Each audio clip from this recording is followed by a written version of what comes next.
Welcome everyone. And something we've been wanting to do for a while is land use, and specifically in the area of getting approvals and some of the issues that happen, and just kind of how you go about it. So today I'm really excited to have Hal Kerfis here, who has more experience, I think, in land use than any other agent, realtor, broker that I know.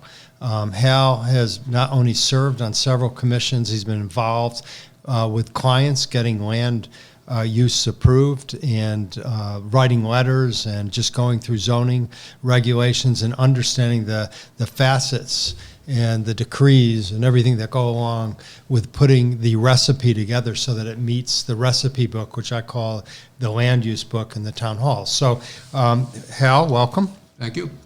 And let me just kind of go back to the beginning. I said you've been at this a long time. How long have you been involved in land use and commissions? And maybe you can summarize it. As far as land use is concerned, it's probably, a number of years ago that I was involved, but I was on the Municipal Land Use Commission for 10 years, and that was in Brookfield. I also was involved in other types of activities which relate to land use, such as economic development, and I was chairman of the Economic Development Commission in that town for the same amount of time, 10 years. There was some overlap.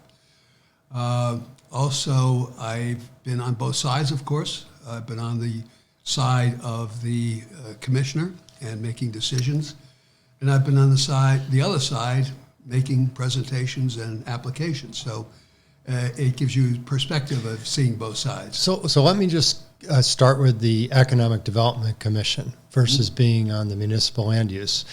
If a client came to the town and said, okay, I want to build I want to put in a car agency, when they sat down with you at the EDC, did you use that knowledge to help the guy understand if that's something that could go forward in the town? And did that help with somebody coming to the Economic Development Commission first prior to going to the land use? Oh, of course, absolutely. And having that background, both, and as I said, on both sides of the equation, both as an applicant and as a commissioner, helped me to understand them and put myself in those shoes in terms of what they were looking for. So it did help. So would you recommend that if a developer is watching this, that they go to the EDC commission prior to going to, let's say, the town? Would that be your recommendation? Well, in our town, we had a review process. If somebody was interested in making application or having a presence in the town, and they approached us, we had a group of people from all different departments that would gather together once a month and listen to these people, see what they're trying to do.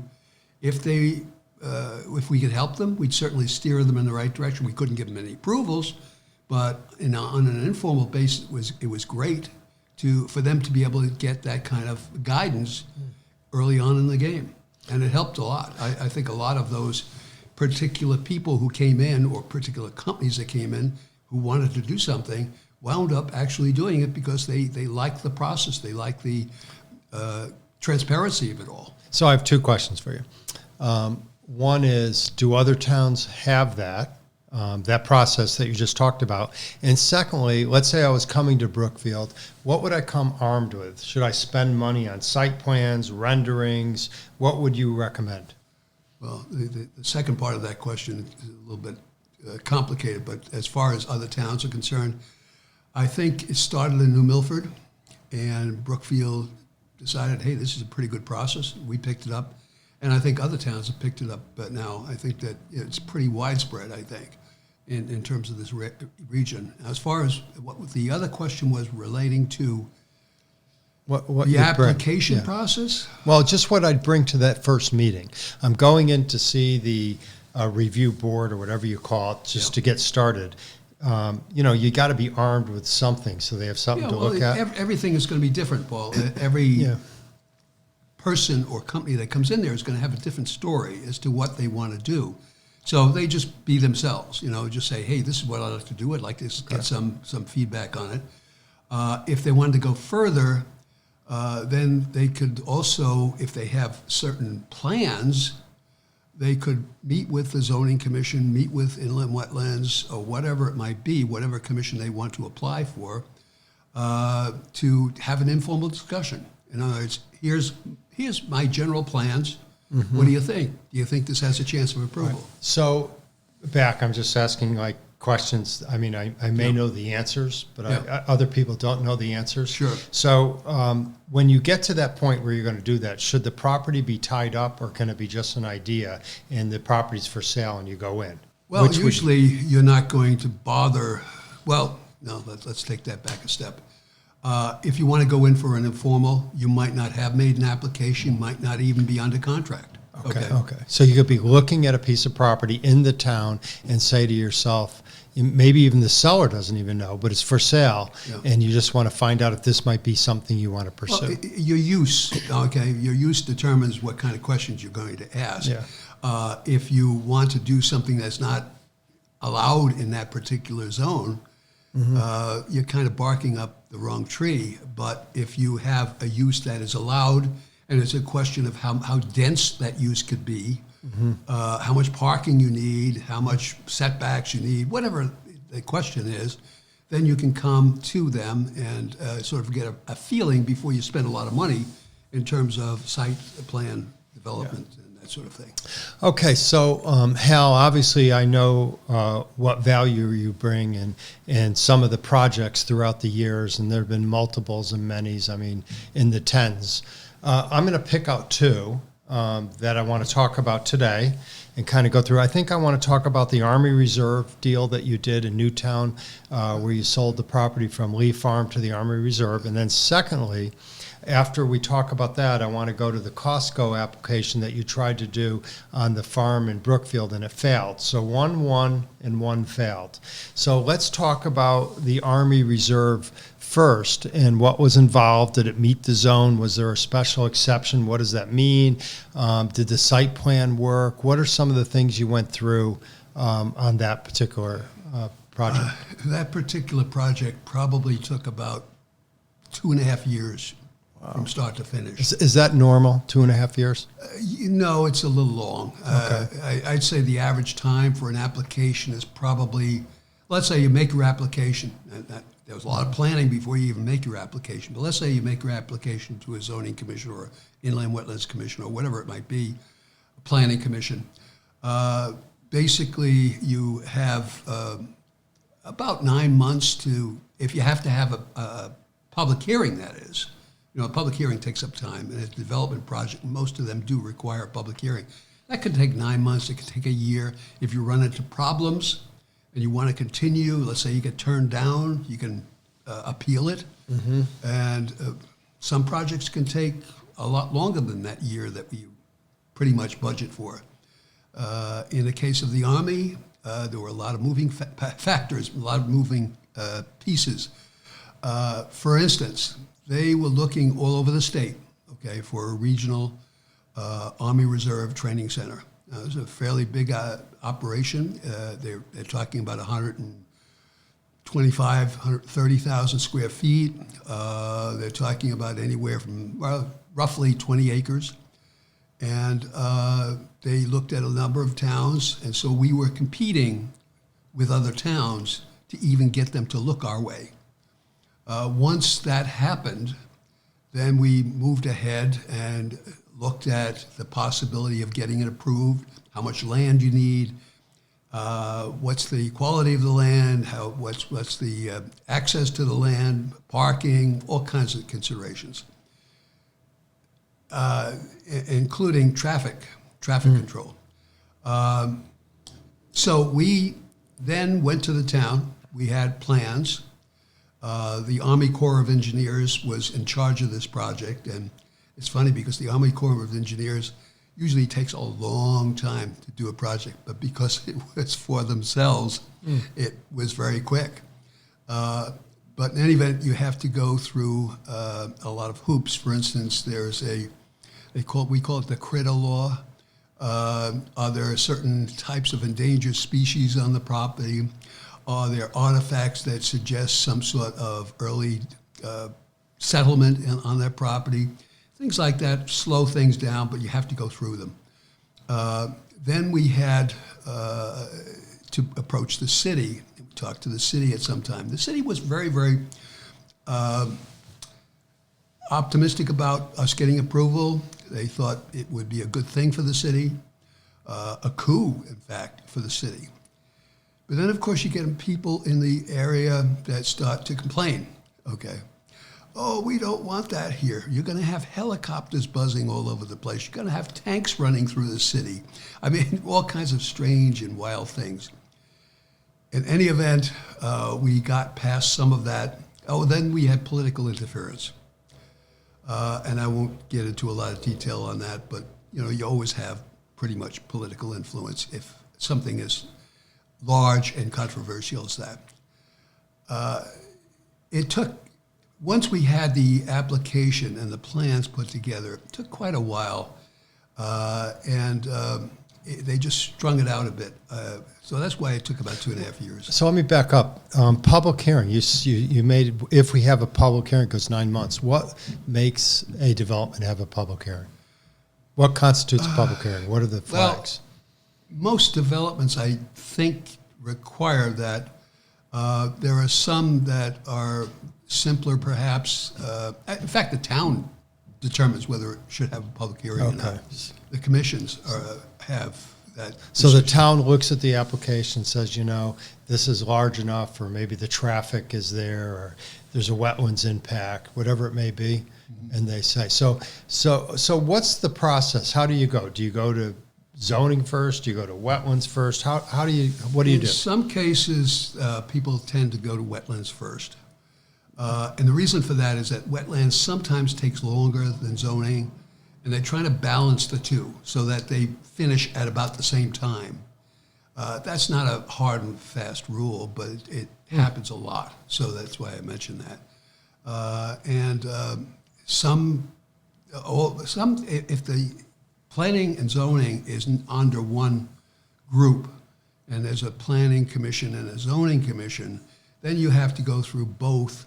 But the planning commission on most applications is only on an advisory basis. In other words, they get a referral from zoning, and they have to say, hey, we're for this or we're against that.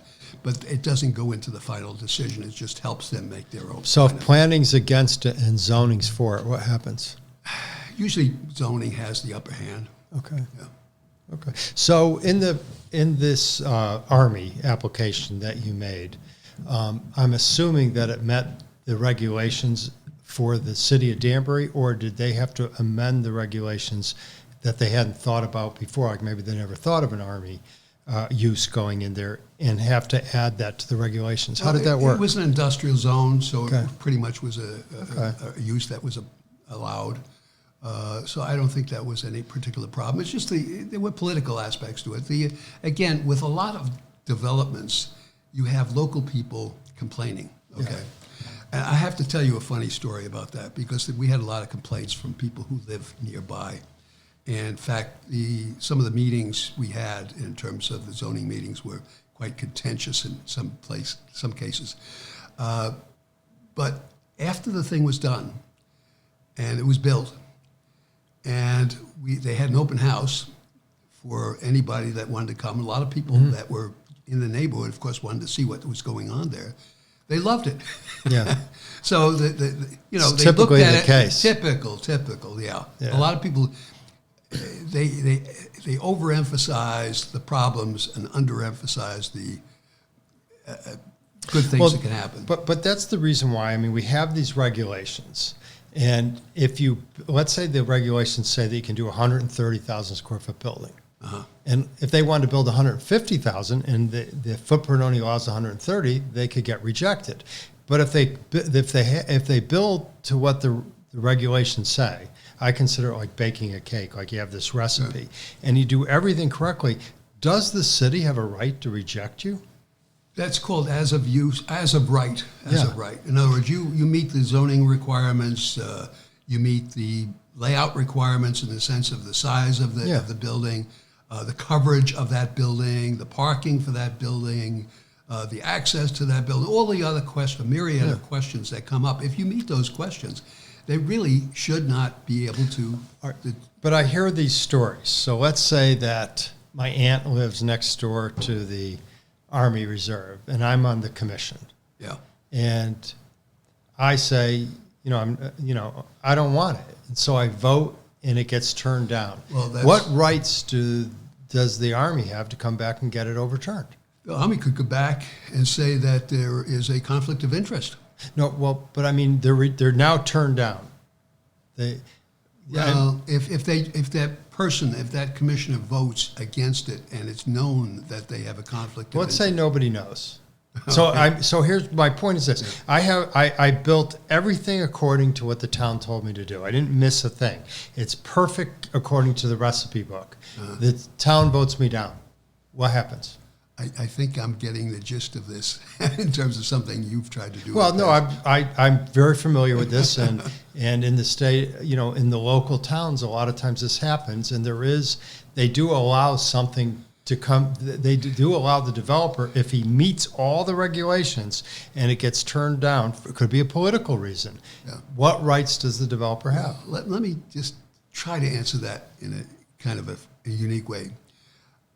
Most commissions are made up of volunteers, okay? Correct.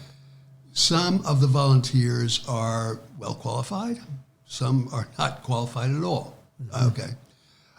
Some have agendas, others don't. They try to be fair. You have that kind of a stew, and you never know sometimes where you're going to come out, okay? But here's what I'm trying to get you to get to. There is a mechanism for a developer. If he feels he's met all the regulations, and You appeal it. correct. Yeah. Yeah. So, and how long does that typically take? Appeals are a pain because, let's put it this way. If you make an application, okay, for a fairly complex development, you're talking about a lot of money invested at that point. Let's say you're doing a multifamily development, let's say 100 units, just for a round number. And you have an attorney involved. You have the people who are involved who are doing the putting together the plans, the engineering group. You might have other professionals. This will all cost money. You're talking perhaps in the six figures, in some cases the high six figures. So you want to make sure that you're in pretty good shape when you go in there. And of course, when you finish, if you do get approvals, then you'll turn around and you say, okay, it cost me $300,000 to get this approval in soft costs. Now I have to build the thing out, and it's going to cost me $35 million to build it out. So yeah, so that's a good point you just made. Typical soft costs. I'm just going to throw something, 100-unit apartment complex. Yeah. What does it cost to get something approved? And I'm not looking for too much detail. I'm looking for a range, anywhere from X to X. I know building plans are involved, architects are involved, engineers are involved, surveyors are involved, time is involved. Yeah, What number would you, if I was going to build a 100-unit apartment complex, what number would you use for me? As I said before, it's probably going to be in the six figures. Yes. So, and it depends on how many units, how difficult the whole process is. There was one that we're both familiar with that was over $500,000. all right. See, I was trying to push you for a number, and I appreciate you just giving me the number. Okay. So we're running out of time. So I'm going to jump to the Costco application that you had in Brookfield that I don't know if it was turned down or they just left, but I always find the greater the opposition, the better the tenant. I think of the new food service in Brookfield, Chick-fil-A. They had so much opposition, they went in, and I've never seen a company do more business in my life. Very well. But if they had a turning lane, it'd be much better too. All right, so let's talk about Costco and Brookfield. What happened? What happened to that? That was a great opportunity. I don't understand what happened. Well, I was involved in it as a broker. They had the, I think it was 35 acres or something like that. Some of it was wetlands, so they couldn't build on all of it. But there was enough to put in a very substantial Costco store. Now, Costco was located down the street, but they felt that it was too small, and they didn't have room to grow, so they felt, let's go there, okay? And the landowner was very thrilled with that decision. We went through the whole process. There was a political climate there that was kind of unfortunate. We had a zoning commission that was anti-growth. And this is my hometown, so I'm very willing to say those things. I think it's recognized that it was anti-growth. You had a first selectman who was elected with a few votes, who was very, let's put it this way, he was not really as, I'm trying to avoid political statements, Well, but in other words, and then there was a group of people who lived in the area that became very vocal. Okay. All right, I'm going to stop because I'm hearing something. Are you saying that the people on the commissions mean a lot when it comes to approvals? Absolutely. Okay. Absolutely. Okay. So did Costco meet the recipe book? I mean, there's certain regulations. I talked about it They earlier. met every regulation that was possible. So what happened? Why didn't What they choose to happened, appeal? we had public hearings, Paul. Yeah, okay. In those public hearings, a number of people got up and spoke in favor of it. A lot of those people were booed. They were shouted at. It was very emotional, okay? The people who were in the general area that had, they saw what was happening in terms of the town not getting behind that, and that gave them a lot of voice themselves. But they still, if they met the recipe book, why didn't they follow it through? So whose decision was it not to follow it through? I think it was Costco's. Okay. They said they didn't want to Okay. go anywhere where they weren't Okay. welcome. And Okay. that was the gist of it. All right, that's interesting. So that was a company decision, but not a land use decision. They could have pushed it if they met the regulations, and eventually, They could have. was there a but traffic issue on that one? No. Okay, No. interesting. I mean, there were really no issues. They had every right to be there. Now, interestingly, they came to me afterwards and they said, listen, we're disgusted with this town. Yeah. And we'd like you to find us something else. I did find them something else, and they looked at it for a long time. They decided not to go ahead with it because of certain topography features of the site. Okay. And then an opportunity came along, and that was there was a rug company next to their store, just north of their store. And they had a spot which is a couple of acres. I don't recall exactly, 3 acres, 4 acres, something like that.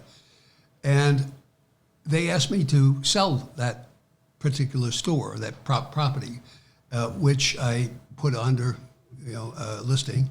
And then I talked to Costco because they were right there. They were the logical people to talk to. And they decided, we want to buy this thing. And what that did so many things. When they did buy that, it changed the actual entry of Costco to a further north spot. Yeah. Before that, it was cut in half. The whole property was cut in half. And now they could come in at the north part. They had the gas station there on that spot. They moved the bank up. They opened up that whole space below the bank. They then increased the size of Costco. So it worked out great. They were able to do something. Yeah. Okay. Hal, I want to end because I don't want to go too long in these podcasts, but I would like to maybe pick it up again. But I just want to thank you. Obviously, I get to call on your experience, which I really appreciate. It goes in a lot of different directions, but I really appreciate it. This was very, very informative. Thank you. Thank you.